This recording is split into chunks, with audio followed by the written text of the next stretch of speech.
ఇక మెదక్ జిల్లాలో ఈదురుగాలులు మెరుపులతో కూడిన భారీ వర్షం కురిసింది. నిజాంపేట, రామాయంపేట మండలాల్లోని చల్మెడ, రాయలపూర్, నందిగామ, నస్కల్తో పాటు ఆయా గ్రామాల్లో కురిసిన వర్షానికి ధాన్యం తడిసి ముద్దైంది. కొనుగోలు కేంద్రాల వద్ద తూకానికి నిలువ ఉంచిన ధాన్యం తడవడంతో రైతులు ఆవేదన వ్యక్తం చేస్తున్నారు. అలాగే వివిధ గ్రామాల్లో తోటల్లో మామిడి పంట పూర్తిగా నీలరాలింది. అటు రాయలపూర్ గ్రామంలో ఈతకొచ్చిన వరి పంట గాలివానకు దెబ్బతినడంతో రైతులు లబోదిబోమంటున్నారు. తడిసిన, రంగుమారిన ధాన్యాన్ని వెంటనే కొనుగోలు చేయాలని డిమాండ్ చేశారు. తమకు జరిగిన నష్టంపై వెంటనే స్పందించి న్యాయం చేయాలని అధికారులు ప్రభుత్వాన్ని కోరుతున్నారు రైతన్నలు.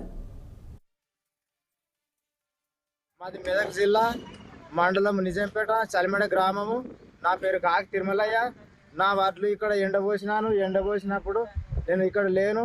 వానొచ్చి ఇవన్నీ వర్షం ఇవన్నీ కొట్టుకుపోయినాయి. వడ్లు ఇవి సన్న వడ్లు, ఇవి మంచి వడ్లు ఇవి. ఇప్పుడు ఏం చేయలేకున్నా నాకు గవర్నమెంట్ ఏమన్నా సహాయం చేయగలదని నేను కోరుకుంటున్నా. మాది మెదక్ జిల్లా మండలం నిజాంపేట చల్మెడ గ్రామము. నా పేరు కాకి తిరుమలయ్య. నా వడ్లు ఇక్కడ ఎండబోసినప్పుడు నేను ఇక్కడ లేను. వానొచ్చి ఇవన్నీ వర్షం